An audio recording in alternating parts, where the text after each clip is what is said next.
रमज़ान में जेंज़ी की क्या रूटीन होती है? वो रोज़े के साथ टाइम मैनेज कैसे करते हैं? आइए उनसे जानते हैं।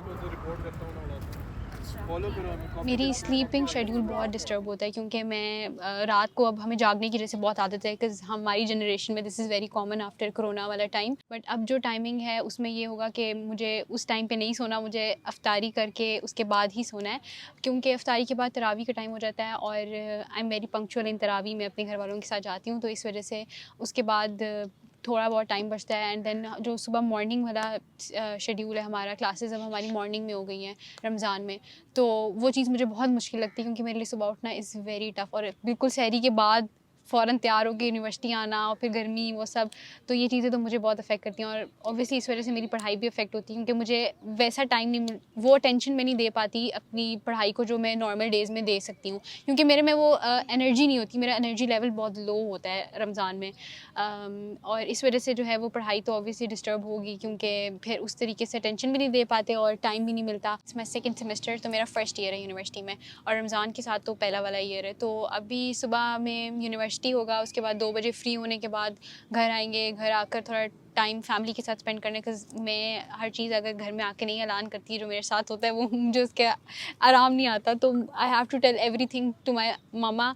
उसके बाद इफ्तारी का टाइम हो जाता है, उससे पहले मेरी माँ उससे पहले इफ्तारी का टाइम हो जाता है और इफ्तारी में ऑब्वियसली हम लड़कियों को तो स्पेशली हेल्प करनी होती है घर में किचन में कि ये करना है वो करना है और अक्सर तो कोई ना कोई दावत हो जाती है, किसी की इफ्तारी है, आज किसी की इफ्तारी है, तो इस वजह से उसमें टाइम गुजर जाता है। लाइक आफ्टर इफ्तारी मेरी ड्यूटी है बर्तन धोना एंड चाय बनाना, तो वो भी बीच में इंक्लूड होती है। उसके बाद नमाज़ वगैरह से फ्री होके हम तरावी पर चले जाते हैं और उसके बाद घर में आके थोड़ा अब सोऊंगी ऑब्वियसली क्योंकि रमज़ान में इससे तो नींद पूरी नहीं होगी।